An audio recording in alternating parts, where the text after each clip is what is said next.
నమస్కారం, welcome to I dream. ధర్మ మార్గం కార్యక్రమానికి స్వాగతం. నేను మీ విజేత. ప్రస్తుతం మనతో పాటు ఉన్నారు ప్రముఖ జ్యోతిష్యులు బ్రహ్మశ్రీ చేబిఎం కిరణ్ శర్మ గారు. ఇప్పుడు వారితో మాట్లాడి మరిన్ని విషయాలు తెలుసుకుందాం. నమస్కారం అండి. అఖండ ఐశ్వర్యమస్తమా. మనకి శని త్రయోదశి, ఈ మాసంలో వచ్చే ఈ శని త్రయోదశిని మన అందరం కూడా ఏ రకంగా ఉపయోగించుకోవచ్చు? ముఖ్యంగా శనేశ్వరుడు అనగానే అందరూ కూడా భయపడుతూ ఉంటారు. అమ్మో మళ్ళీ ఏ రకమైన ఇబ్బంది తెస్తాడో ఏంటో అని చెప్పి ఒక భయం అందరిలో ఉంటుంది.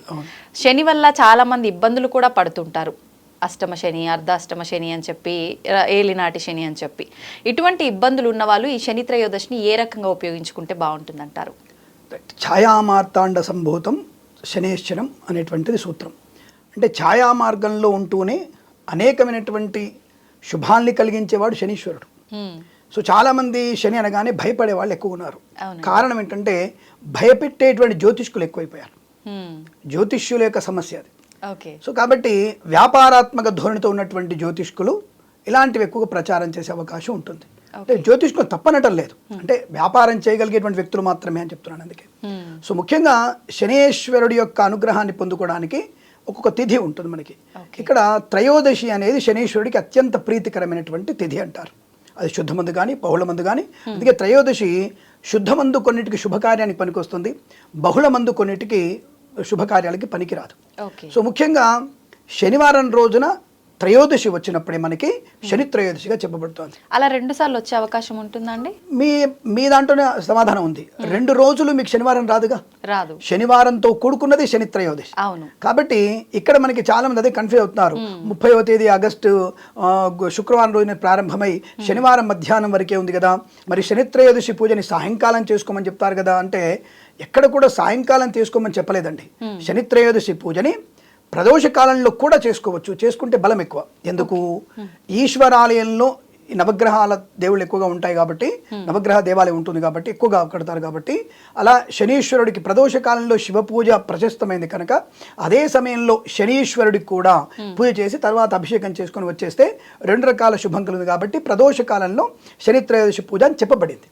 కానీ శని త్రయోదశి రోజున అంటే శనివారం రోజున ఉన్నటువంటి శని త్రయోదశి అనేది విశేషమైనటువంటి ఫలితాన్ని కలిగిస్తుంది, సందేహం లేదు.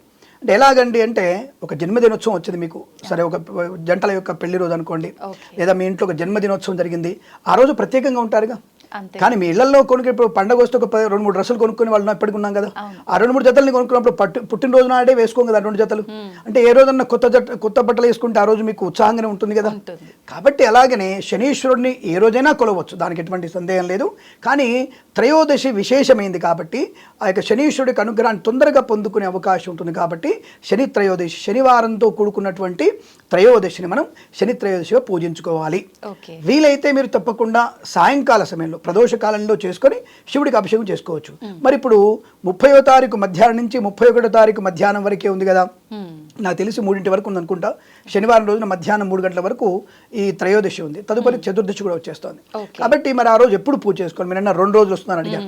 2 రోజులు ఏం రావట్లేదండి, త్రయోదశి 2 రోజులు వస్తుంది. కానీ శని త్రయోదశి మాత్రం ఒకటే రోజు వచ్చింది, అది 31వ తేదీ మాత్రమే అవుతుంది. అందులో మీరు సందేహపడాల్సిన అవసరం లేదు, అంతవరకే.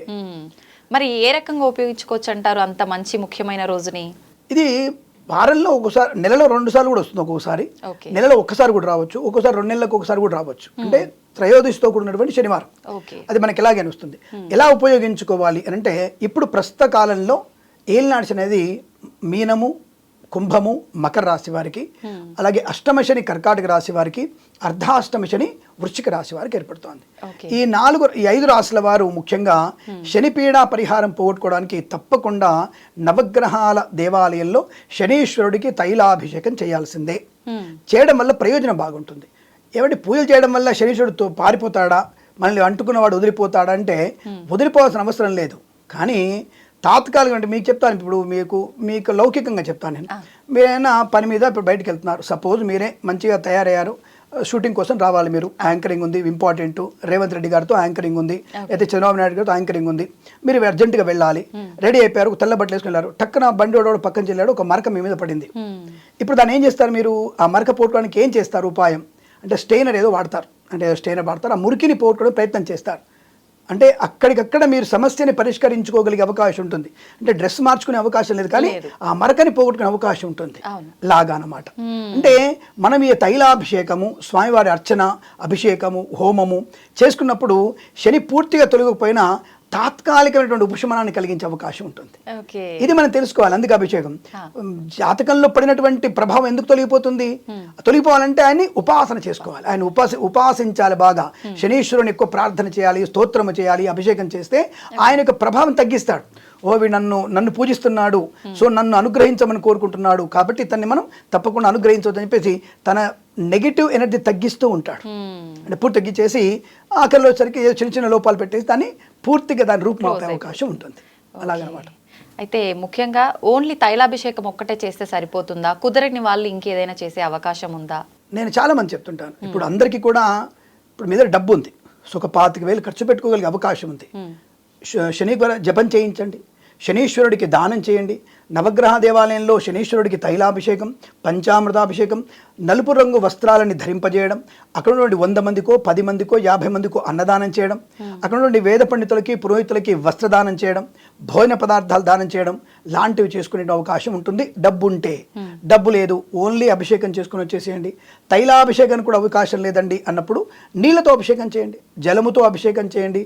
ఏమంటే అక్కడ పోయి స్వామివారికి పదార్థం నువ్వులు పెట్టలేనండి నేను, అక్కర్లేదు. ఒక చిన్న మారేడు దళం పెట్టండి, మారేడు దళం దొరకలేదండి నాకు, తులసి దళం పెట్టండి, అది కూడా దొరకలేదు స్వామి, ఒక రాగి ఆకు పెట్టండి, అది కూడా సాధ్యం కాదు, నాకు ఒళ్ళు బాగాలేదండి, ఈ అష్టమ శని వల్ల నాకు మోకాళ్ళ నొప్పులు వచ్చేసాయి, నాకు వచ్చేసింది, మా ఆయనకి నమ్మకం లేదు, జ్యోతిషాలు నమ్మి మా ఆవిడకి నమ్మకం లేదు, కాబట్టి మేము చేయలేము, మేము ఎలా జపం చేసుకోవాలి? ధ్యానం చేయండి. ఏం ధ్యానం చేయాలి?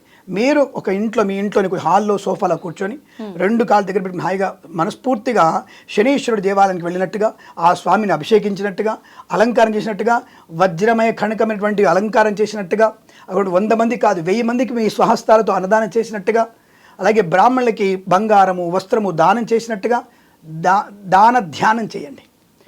ఈ దాన ధ్యాన ఫలితం కూడా మీకు తప్పకుండా అనుకూలమైన ఫలితాన్ని కలిగిస్తుంది. ఇది చాలా ఇంపార్టెంట్. చాలా మంది చెప్తాను ఈ విషయంలో, ప్రతి ఛానల్లో చెప్తాను నేను. ఖచ్చితంగా మీరు ధ్యాన దానం వల్ల కూడా విశేషమైన ఫలితం కలుగుతుంది. అయితే ధ్యాన దానం వల్ల మనకి ఎలా కలుగుతుందండి అంటే, మనం ధ్యానం చేస్తున్నాం, అన్నం పెడుతున్నాం, బంగారం ఇస్తున్నాం, వస్త్రం ఇస్తున్నాం, బీదవారికి ఏదైనా సేవ చేస్తున్నాం, హాస్పిటల్లో సేవ ధ్యానం చేస్తున్నాం కదా. ఈ ధ్యానం చేయడం వల్ల నీ మనోభావన ఏంటంటే, అవతలి వాళ్ళకి ఏదైనా ఒక మంచి పదార్థం వస్తువు అందాలి అనే భావంతో చేస్తున్నారు మీరు, అంటే అవతల లబ్ధి చేకూరాలని. మీ సంకల్పం ఏమిటంటే, మీ సంకల్పము ప్రకృతిలోకి వెళ్ళి భగవంతు అనుగ్రహంతో అలా దానం చేసే వాళ్ళ సంఖ్య పెరుగుతుంది. ఆ దానం చేసే సంఖ్య పెరిగినప్పుడు ఏదో మీ సంకల్పం ఏంటి? 1,000 మందికి దానం చేయాలి. ఆ దానం ఇతరుల యొక్క ప్రభావము చేత, ఆ యొక్క పుణ్యబలము చేత ఆ దానం అందరికి కూడా ఇవ్వబడుతుంది. సంకల్పం మీదే, కానీ అక్కడ చేరుకుంటూ అందరి వల్ల చేరుతుంది. దానివల్ల వచ్చేటువంటి పుణ్య ఫలితము 0.1% ఒక్కొక్క వ్యక్తి నుంచి వచ్చినా మీకు పూర్తి పుణ్య ఫలితం వస్తుంది. అది ధ్యానానికి ఉన్నటువంటి బలం. దీని పేరే ధ్యాన దానం అంటారు, దీన్ని దాన ధ్యానం అని చెప్పవచ్చు. ఇలా చేయడం వల్ల కూడా తప్పకుండా శనీశ్వరుడే కాదు, ప్రతి ఒక్క గ్రహం యొక్క అనుగ్రహం ఎక్కువగా ఉంటుంది. శనీశ్వరుడు ఒక రాశిలో 2.5 సంవత్సరాలు ఉంటాడు కాబట్టి ఎక్కువగా శనీశ్వరుని గురించి తీసుకుంటారు. నెక్స్ట్ ఉన్నటువంటి ఇమీడియట్ గ్రహం గురుగ్రహం. ఈ 2 గ్రహాల గురించి మనం ఎక్కువగా అందరి బయటి ప్రపంచం తెలుస్తూ ఉంటుంది. బట్ మిగతా గ్రహాలకు ఒక్కొక్కసారి కుజుడు కనుక పెట్టాడనుకోండి, అక్కడ మీకు నిజంగా చెప్పాలంటే కుజుడు కనుక ఆ 2-3 రోజులు కనుక సరిగ్గా లేకపోతే బోన్ విరిగిపోద్ది. మనకి తీవ్రమైన యాక్సిడెంట్స్ అవుతున్నాయి సరే, ఖచ్చితంగా మీకు బయటికి కనబడిన గాయము లోపల ఎముకలు ఇరిగిపోయేటువంటి స్థితిని కలిగిస్తాడు కుజుడు బాగాలేకపోతే. కుజుడు ఎక్కడో కనుక కర్కాటకంలో నీచులో ఉన్నాడు అనుకోండి, ఆటోమేటిక్ మనకు ప్రమాదం ఎక్కువగా ఉంటుంది. బట్ ఈయనొక్కడనే మనం ఫోకస్ చేస్తాం, శనీశ్వరుని ఒక్కడనే ఫోకస్ చేస్తాం, మిగతా వాళ్ళని మనం ఫోకస్ చేయం. కాబట్టి ఇది కారణం. 2.5 సంవత్సరాలు ఒకే రాష్ట్రం ఉంటాడు కాబట్టి ఆయన గురించి మాత్రమే మనం ఎక్కువగా విచారం వ్యక్తం చేస్తుంటాం, విచారణ జరుపుతుంటాం. అలాంటిది అనమాట. ఇప్పుడు ఇందాక కూడా మీరు నలుపు రంగు గురించి, నలుపు రంగు ధరింప చేయటం అని చెప్పి ఒక మాట అన్నారు కదా. శనీశ్వరుడు అనగానే నలుపు రంగు నిజంగా అంటే ఆయనకు ప్రీతికరమైనది కాబట్టి ధరిస్తే మంచిదా, ధరించకుండా ఉండడం మంచిదా? ఈ డౌట్ చాలా మందికి ఉంటుంది. ఒకటేంటంటే జన్మజాతక ప్రకారంగా అది కొంత చూసుకోవాల్సి ఉంటుంది. జన్మజాతకంలో గనక షష్టాష్టకాల్లో గనక శనీశ్వరుడు ఉన్నప్పుడు ఆ వస్త్రాలు ఇతనికి నెగిటివ్ కలిగిస్తుంది. సహజంగా శని ప్రీతి కొరకు మనం తప్పకుండా నలుపు రంగు వస్త్రాన్ని దానం చేయడమే, దానం చేయడం, ధరించడం 2 కూడా మీకు శుభాన్ని కలిగిస్తుంది. తప్పకుండా శనీశ్వరుడు అనుగ్రహం పొందాలంటే మీరు నలుపు రంగు వస్త్రాన్ని ధరించాలి. మీకు కనుక తులలో కనుక శని ఉంటే ఉచ్చస్థితి అంటారు. ఈ తులలో ఉచ్చసినటువంటి రాశుల వారు ఎవరున్నా సరే తప్పకుండా మీరు నలుపు రంగు వస్త్రాన్ని ధరించాలి. మకర కుంభాల్లో శనీశ్వరుడు ఉన్నా సరే మీరు తప్పకుండా నలుపు రంగు వస్త్రాలు ధరిస్తే చాలా మంచిది, శుభం కలుగుతుంది.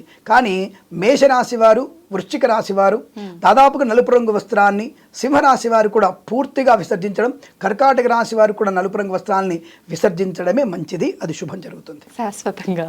దాదాపుగా. అంటే ఒక్కొక్కసారి తప్పదు, ఒక్కొక్కసారి మనం వేసుకోవడం వల్ల నష్టాన్ని ఏం చేయడు, కానీ కాస్త మనకి మంచి రోజు ఉన్నప్పుడు హాయిగా వేసుకోవాలి. పుట్టినరోజున ఎందుకు నలుపు రంగు వస్త్రాలు, పెళ్లి రోజున నలుపు రంగు వస్త్రాలు ఎందుకు, మీ పిల్లల బర్త్డేలకో, మీ పెద్దవాళ్ళ పుట్టినరోజుకో, పెద్దవాళ్ళ యొక్క పెళ్లి రోజుకో మీరు నలుపు రంగు వస్త్రాలు ఎందుకు?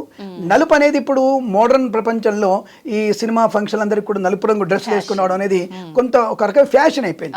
నలుపు ఆకర్షణ కారణం, నలుపు ఆకర్షణ కారణం అవుతుంది. అంటే జనాల్ని ఆకర్షించేది, వశీకరణానికి ఉపయోగపడుతుంది అది. అలా అని చెప్పేసి వాళ్ళు వేసుకుంటున్నారు, అది కూడా ఒక మంచిదే, కానీ అందరికీ పడకపోతే ఇబ్బంది కదా. కాబట్టి మీరు ఎవరికైతే సరిపడుతుందో వాళ్ళు మాత్రమే ధరించి, సరిపడని వాళ్ళు విసర్జించడమే మంచిది. సంతోషం అండి, మంచి విషయాలు చాలా చక్కగా వివరించారు. శుభమస్తు. సర్వే జనా సుఖినో భవంతు. నమస్కారం.